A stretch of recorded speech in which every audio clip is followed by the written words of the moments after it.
Now, Ghana's case count when it comes to COVID-19 has passed the 7,000 mark, with over 2,000 recoveries.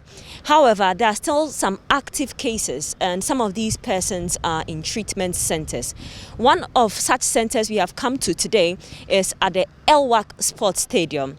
Now, there are some markings when you come or enter the El-Wak Sports Stadium. So to my right here is the red zone, and you cannot go in without any form of protection. On my left is the administration area. So when you get in here, you actually are attended to by any of the administrators here before you have any access or entry into this place. However, if you want to get into the red zone, you have to go through a process they call donning, where you wear all the protective equipment before you are allowed access in there. So I'll be going into the donning section right now, the donning area right now, where my PPEs, and then we will follow or lead you through the process what goes on here at the El-Wak Sports Stadium. So come along with me.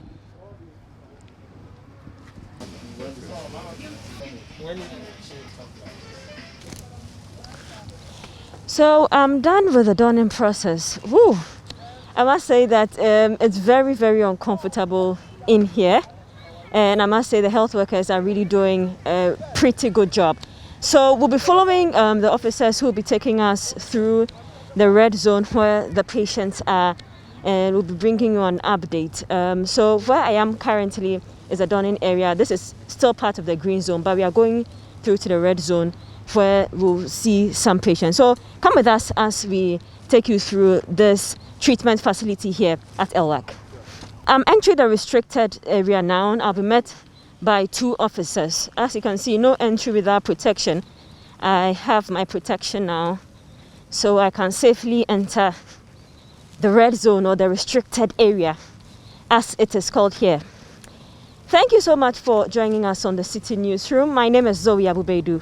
My name is Major Matthias KB Ahik. Okay, and I'm Flying Officer Rashida Aliyu. Okay, all right. So this is the red zone. Yes, okay. We are currently in the red zone area of the level 2 isolation center at El-Wak Stadium. The other side where you came from, that is the green zone.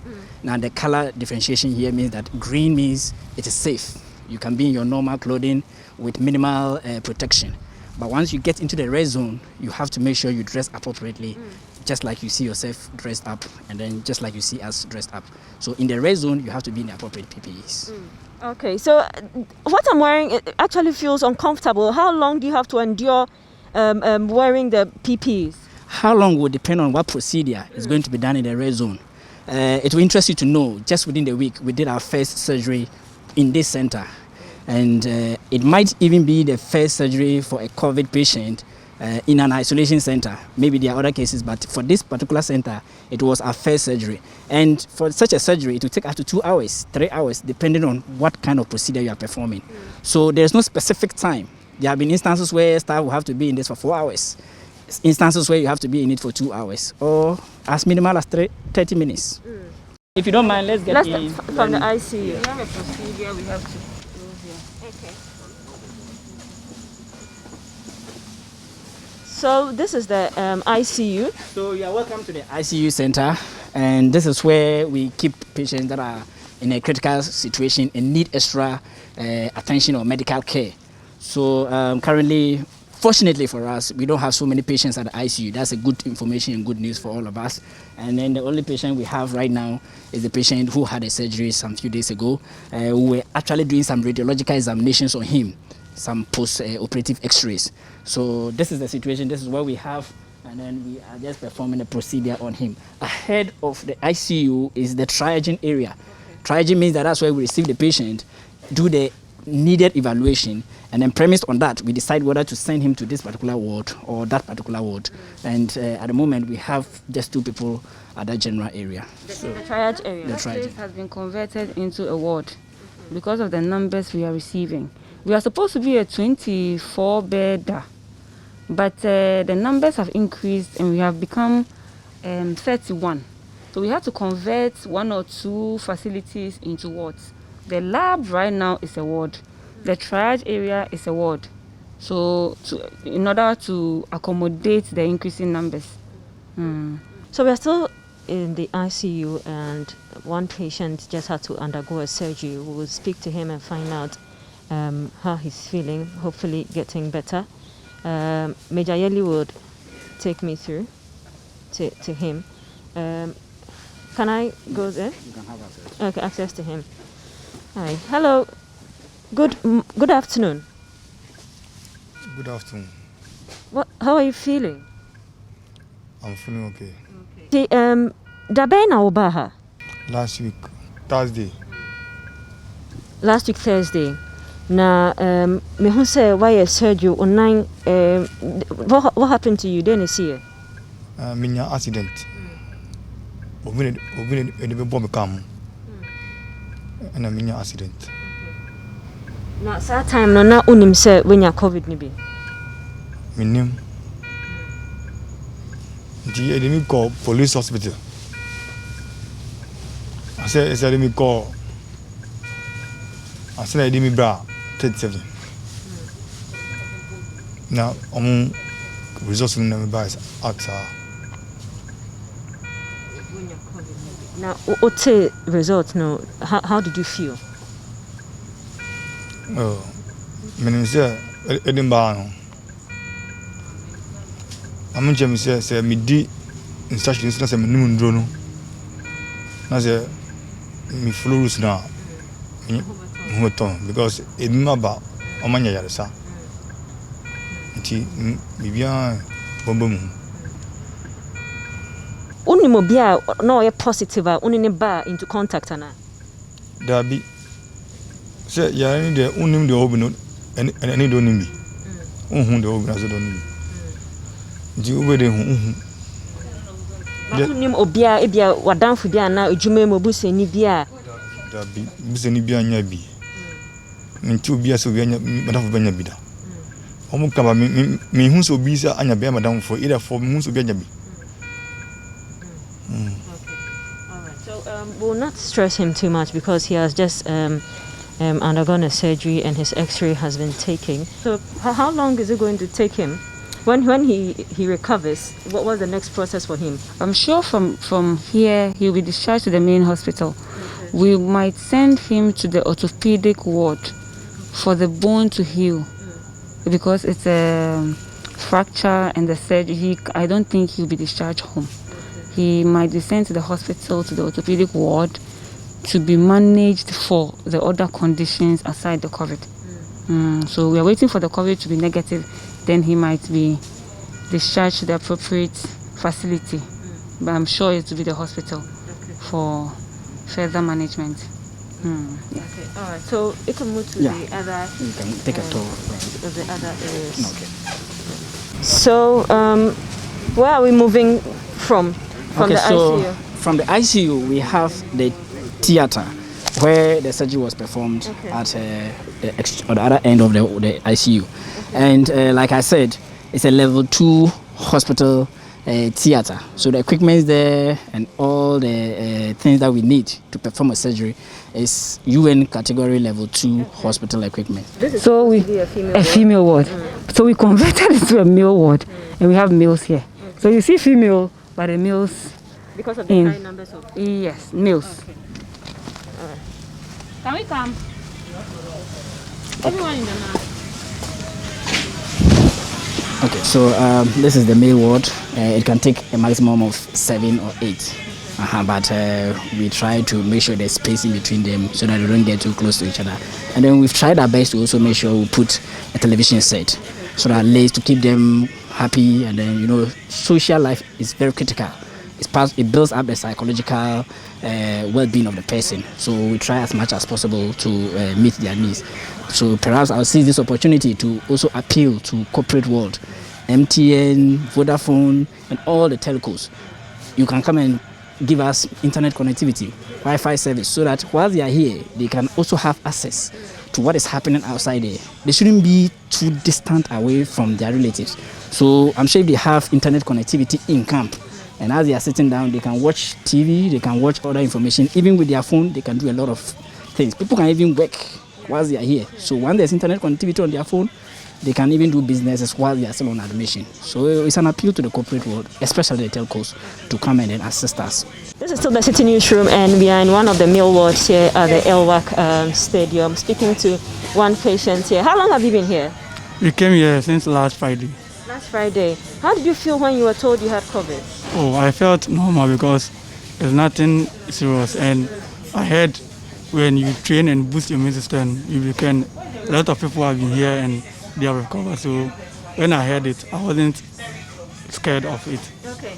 Were you part of a contact tracing, or you were not feeling well and you had to be sent to the hospital? We were part of the lockdown duties, those who were prepared for the lockdown duties. You are a security officer? Yes, madam. Okay, you're a security officer. Were you feeling unwell, or it was mandatory testing? It was a mandatory testing, but after the mandatory, I was feeling unwell.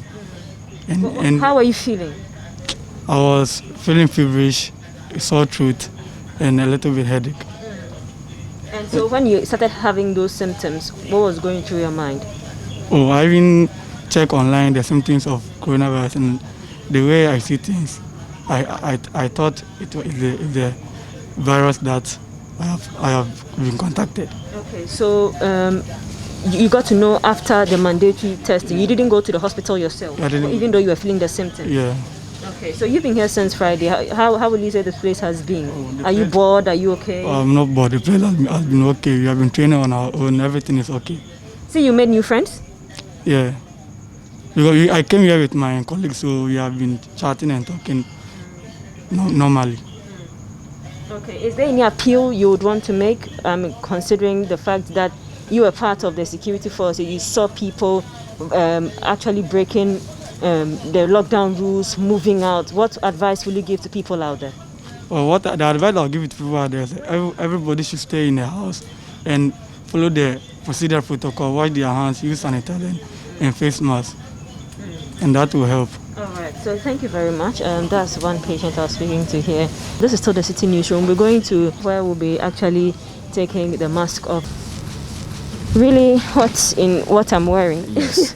Head, we have this mortuary, which made news on social media and even on the traditional media houses. That's the blue structure over there. Okay. It can take up to 12 bodies. That's average size human being at a point in time. Fortunately for us, nobody has been there. That is to say, we've not lost any patients. So we've not even had the privilege to use it. So it comes with the facility. Next to the mortuary, you see an incinerator. Okay. So the incinerator is only for the waste, the organic waste that we make here, not as perceived out there that we are burning bodies and all that. Not at all. And then that is the last place. Once you enter this facility, go through the red zone, the last office you enter is that tent there, that isolated tent. We'll call it the dolphin area. Okay. So that is where you finally remove everything in a very organized, structured, systematic way. So you notice that while you were in these PPEs, it was possible that you came into contact with a patient who is positive, or you came in contact with a surface that was having pathogens. So the removal of these PPEs is as important as wearing it whilst in the red zone. I don't know whether you get my statement. If you are unable to remove it in a very nice or in a very professional way, you end up even contaminating yourself. Are you taking care of only military officers, or civilians are included? Okay, so we are taking care of 7 military officers, retired military officers, their dependents, that's wife, husbands, children, and civilians, and even civilian employees. So you notice that in the military hospital, we have a different category of workers. We have the military people or the uniform people, and the civilian employees. And then even we attend to civilians. So if you were to give you the breakdown of the 31 cases that we have officers, men, civilian employees, and civilians. So I'll be going to the doffing off area to take off my protective equipment. So come along with me as I go off to the doffing area.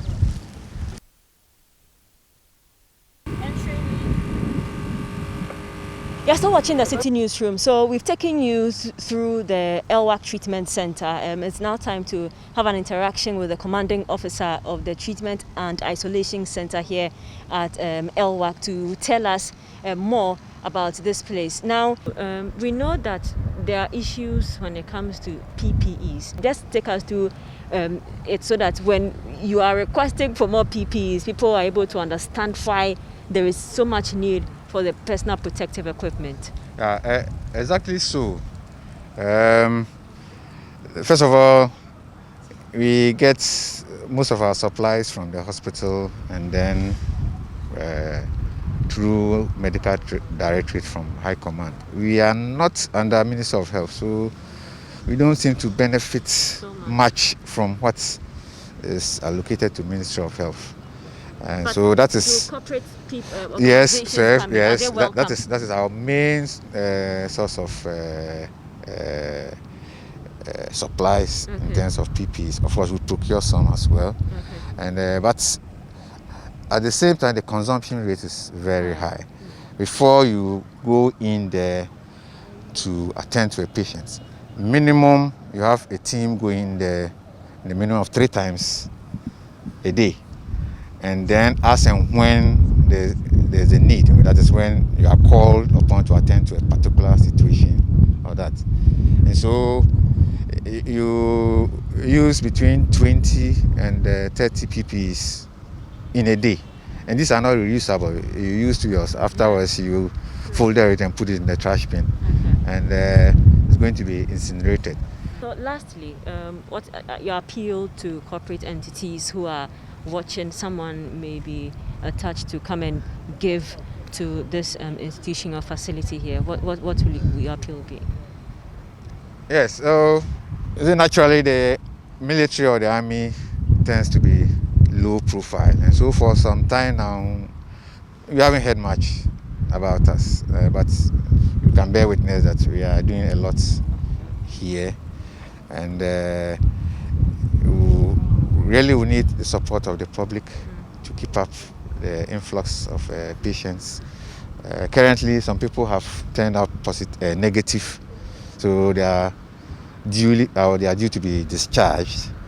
At the same time, we've just been given a warning order that there are some new cases that we should prepare to receive. So that the turnover is quite high, and we really need the supplies, the consumables in terms of PPEs, in terms of the medications, vitamin C, zinc, azithromycin, in terms of the disinfectants. Anybody going in and coming out, you have to be appropriately disinfected. And then also water and food. Thank you so much for speaking to us on the Citi It's a pleasure. Newsroom. So you heard the commanding officer here at the El-Wak Treatment and Isolation Center. This is still the Citi Newsroom.